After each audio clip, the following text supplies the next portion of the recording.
صحابیہ بلکہ امہات المومنین میں سے ام سلمہ رضی اللہ تعالیٰ عنہ. ابھی ریسنٹلی میں سیرہ کی کلاس میں ان کا ذکر آیا ام سلمہ کا، جب ہجرت کا ٹاپک آیا. ام سلمہ کے شوہر تھے ابو سلمہ، اور ان کے ایک ہی بیٹے تھے. ان کے بیٹے کی عمر 2.5-3 سال تھی. تو یہ دونوں نے ماشاءاللہ ہجرت حبشہ بھی کی، اور جب مدینہ ہجرت فرما رہے تھے رسول اللہ صلی اللہ علیہ وسلم، جب حکم آیا تو یہ اور ان کے ہسبینڈ اور ان کا بیٹا جو ہے وہ ہجرت کے لیے نکلے.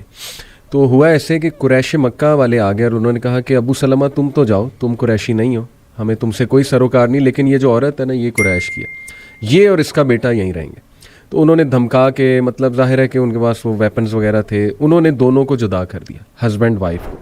اب آپ سوچیں کہ کتنا بڑا ٹرائل تھا یہ ام سلمہ کے لیے کہ ان کا شوہر ان سے جدا ہو جاتا ہے، بیٹا ان کے پاس ہے، اور شوہر پھر ظاہر ہے ہجرت کر جاتے ہیں. اس کے بعد ان کے جو شوہر کے قبیلے والے ہیں وہ آ جاتے ہیں، اور وہ آ کے لڑتے ہیں قریش مکہ سے اور کہتے ہیں کہ جی یہ ہماری اولاد ہے، اس کو ہم لیں گے، عورت تم رکھو، عورت سے ہمیں کوئی سروکار نہیں، لیکن یہ بچہ ہماری اولاد ہے.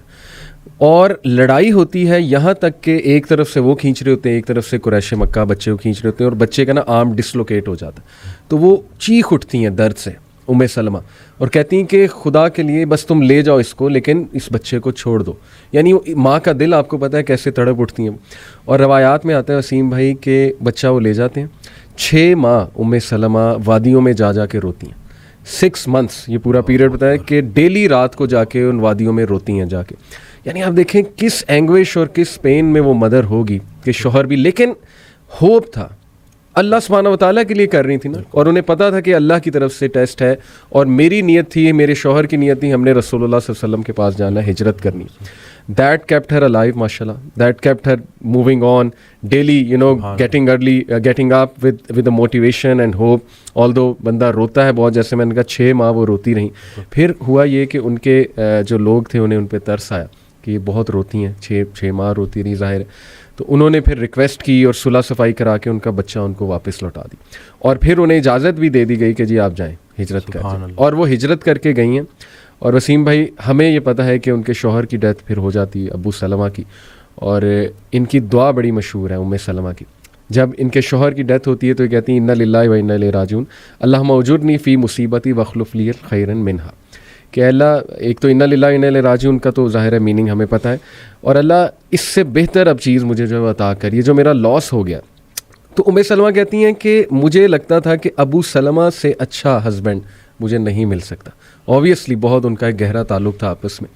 اور پھر اللہ سبحانہ و تعالیٰ نے ان کی شادی رسول اللہ صلی اللہ علیہ وسلم، یعنی it all led to where. آپ دیکھیں کہ شی از دی امہات، فرام دی امہات المومنین، جنت میں ماشاءاللہ one of the chiefs of women, عورتوں کی سردار بھی ظاہر ہے تمام امہات المومنین. تو دیکھیں ایک ٹائم پہ she was crying daily and she didn't know کہ کیا ہوگا، فیوچر کیا ہے، لیکن اللہ پہ چھوڑ دیا کہ اللہ بس اب تو سنبھال لے. اور اس کے بعد دیکھیں ویئر اٹ اینڈڈ، رسول اللہ صلی اللہ علیہ وسلم کی جواب. سبحان اللہ. اصل میں دین جو ہے نا اس کو شوق بنانا تھا اور زندگی ضرورت تھی. ہم نے زندگی کو شوق بنا لیا اور دین کو ضرورت. اور یہ جو شوق ہے نا اس کے اوپر جو رسول اللہ صلی اللہ علیہ وسلم نے حضرت ابوبکر صدیق رضی اللہ تعالیٰ عنہ سے پوچھا کہ گھر میں کیا چھوڑ کے آئے ہو، تو انہوں نے کہا کہ اللہ اور اللہ کے رسول کا نام ہی ان کے لیے کافی ہے. وہ ایک شعر ہے نا کہ پروانے کو چراغ ہے بلبل کو پھول بس، صدیق کے لیے ہے خدا کا رسول بس. تو ہم اگر یہ دیکھیں نا کہ یہ جو ایثار کا جذبہ ہے، یہ جو قربانی کا جذبہ ہے، حضرت ایک آڈیو میں کہتے ہیں کہ جو یہ دماغ ہے نا یہ دنیا ہے، یہ کچھ حاصل کرنا چاہتا ہے. دل جو ہے نا وہ دین ہے، یہ کچھ دینا چاہتا ہے. جب تک آپ کا دل آپ کے دماغ پہ حاوی ہے، جب تک آپ کے اندر ایثار کا جذبہ ہے، دینے کا جذبہ ہے، آپ کے اوپر پریشانیاں حاوی نہیں ہو سکتی. ہم جو ہے نا یہ بس اللہ سے مانگتے رہتے ہیں، مطلب یعنی کہ اللہ سے اس لیے پکار رہے ہیں کہ بھئی ہماری دنیاوی یہ جو پرابلمز ہیں. بلکہ حضرت کو ایک جملہ تو اسے تو میں مطلب بالکل نا میرے رونگٹے کھڑے کر دیے. اور کہتے ہیں حالات ایسے ہو گئے ہیں کہ آج اگر انسان سے پوچھا جائے کہ اللہ اور پیسے میں سے کسی ایک کو چنو تو انسان پیسے کو چنے گا. اس حد تک یہ خطرناک ہو گئی ہے بات کہ یہ پورا کا پورا ایک مطلب نعوذ باللہ ایک معبود بن گیا. یہ جو پیسے کی محبت بالکل ایسی. تو یہ باقی جو اللہ والے ہیں وہ ہر طرح کے خوف سے اور ہر طرح کے غم سے گزار کے ہر طرح کے خوف اور غم سے آزاد کر دیا. تو لیکن وہ پروسیس ہے، اس سے گزرنا ہے. ایسا ہو نہیں سکتا کہ اللہ تعالیٰ آپ کو بغیر پروسیس کے گزارے آپ کو کوئی اچھا مقام دے دے. کیا بات. یعنی کہ جو اچھے وقت کا انتظار کر رہا ہے اس پہ اچھا وقت ضرور آئے گا.